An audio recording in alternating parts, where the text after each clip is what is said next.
Hello students, mathematics classes 99 के YouTube channel में आपका स्वागत है। इस वीडियो में हम लोग क्लास 12 के राजनीति शास्त्र पॉलिटिकल साइंस के कुछ ऑब्जेक्टिव टाइप क्वेश्चंस को सॉल्व करेंगे जो आपके एग्ज़ाम के व्यू से बहुत ही इम्पोर्टेंट हो सकता है। चलिए स्टार्ट करते हैं। और इस वीडियो के लास्ट में मैं आपसे एक प्रश्न पूछूंगा और उसका जवाब आपको कमेंट बॉक्स में देना है। चलिए स्टार्ट करते हैं। तो पहला क्वेश्चन है, किस समिति की अनुशंसा पर भारत में प्रथम बार पंचायती राज संस्थाओं का गठन किया गया था? ऑप्शन ए है अशोक मेहता समिति, ऑप्शन बी है गिरधारी लाल व्यास समिति, ऑप्शन सी है सादिक अली समिति और ऑप्शन डी है बलवंत राय मेहता समिति। तो इसका करेक्ट आंसर होगा ऑप्शन नंबर डी, बलवंत राय मेहता समिति। नेक्स्ट क्वेश्चन पे आते हैं। क्वेश्चन नंबर 2 है, निम्नलिखित में से कौन भारतीय संघीय व्यवस्था की विशेषता नहीं है? निम्नलिखित में से कौन भारतीय संघीय व्यवस्था की विशेषता नहीं है? ऑप्शन ए है दोहरी नागरिकता, ऑप्शन बी है शक्तियों का विभाजन, ऑप्शन सी है स्वतंत्र न्यायिक व्यवस्था और ऑप्शन डी है संविधान की सर्वोच्चता। तो इसका सही आंसर होगा भारतीय संघीय व्यवस्था की विशेषता नहीं है, तो ऑप्शन इसका ए सही होगा, दोहरी नागरिकता, यानी इसका option number B correct answer होगा। नेक्स्ट क्वेश्चन पे आते हैं।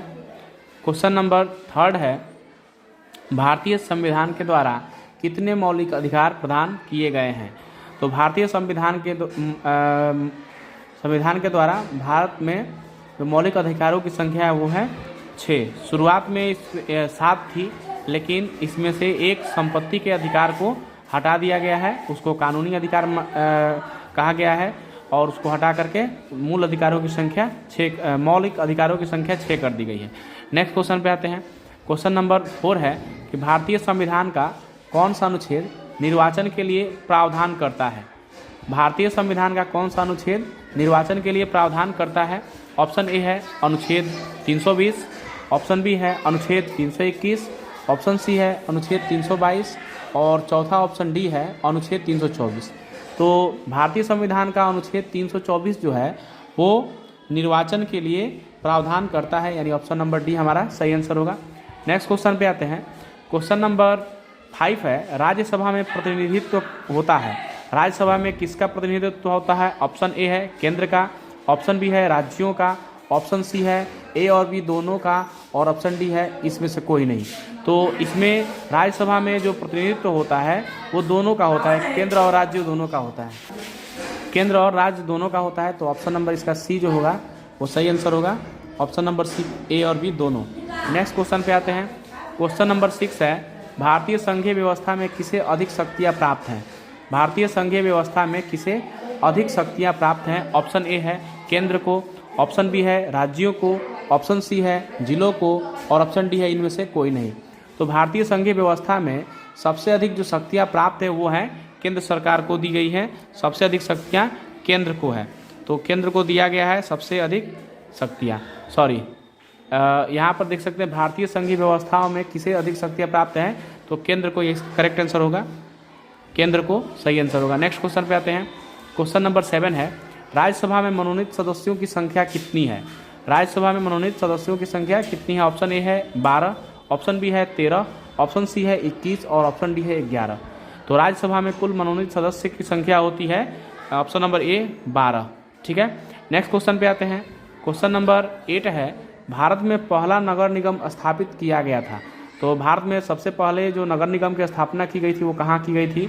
ऑप्शन ए है पटना, ऑप्शन बी है मुंबई, ऑप्शन सी है मद्रास और ऑप्शन डी है कोलकाता। तो इसका करेक्ट आंसर होगा मद्रास, यानी सबसे पहला नगर निगम भारत में स्थापना की गई थी वो थी मद्रास में की गई थी। नेक्स्ट क्वेश्चन पे आते हैं। क्वेश्चन नंबर 9 है कि किस राज्य को हाल में विभक्त कर भारत के 29वें राज्य के रूप में तेलंगाना की स्थापना की गई है? तो अभी तो राज्यों की संख्या 28 है क्योंकि जम्मू कश्मीर को हटा दिया गया है। तो 2014 में तेलंगाना को राज्य था, उससे तेलंगाना को एक राज्य से अलग किया गया था, उसमें से आपको राज्य का नाम बताना है। ऑप्शन ए है आंध्र प्रदेश, ऑप्शन बी है तमिलनाडु, ऑप्शन सी है केरल और ऑप्शन डी है कर्नाटक। तो तेलंगाना जो राज्य बनाया गया था वो आंध्र प्रदेश में से इसको तेलंगाना राज्य का निर्माण किया गया था। तो इसका सही आंसर होगा option number A Andhra Pradesh. Next question है क्वेश्चन नंबर 10, लास्ट क्वेश्चन होगा। केंद्र राज्य संबंधों में प्रमुख अड़चनें क्या रही है? केंद्र और राज्य के संबंधों में सबसे प्रमुख जो अड़चनें हैं वो क्या क्या हैं? तो ऑप्शन ए है राज्यपाल की भूमिका, ऑप्शन बी है अनुच्छेद 356, ऑप्शन सी है राज्यों की केंद्र पर निर्भरता और ऑप्शन डी है इनमें से सभी। तो राज्यपाल की भूमिका को लेकर के अड़चनें रहती है, अनुच्छेद 356 को लेकर के राज्य और केंद्र में हमेशा जो है समस्याएं बनी रहती हैं, और राज्यों की केंद्र पर निर्भरता, राज्य हमेशा केंद्र पर निर्भर रहते हैं बहुत सारे सुविधाओं को लेकर के या मुद्दों को लेकर के, तो वो हमेशा निर्भर रहते हैं केंद्र पर। तो ये सभी मुद्दाएं हैं, तो ऑप्शन नंबर डी इसके सही आंसर हो गए, ऑप्शन नंबर डी इनमें से सभी। तो नेक्स्ट हम लोग देख सकते हैं यहाँ पे आज का क्वेश्चन है, आज का प्रश्न है कि भारत में किस आधार पर नागरिकता प्राप्त किया जा सकता है, की जा सकती है? भारत में किस आधार पर नागरिकता प्राप्त की जा सकती है? आपके पास 4 ऑप्शन है, इसका आंसर आपको कमेंट बॉक्स में देना है। पहला ऑप्शन है निश्चित निवास, ऑप्शन बी है विवाह, ऑप्शन सी है सरकारी संख्या और ऑप्शन डी है इनमें से सभी। तो इसमें से आपका करेक्ट आंसर क्या होगा, इसका आंसर आपको कमेंट बॉक्स में देना है। Thank you. और अगर आपको ये वीडियो पसंद आया तो आप इसे लाइक करें, शेयर करें और सब्सक्राइब करें। Thank you.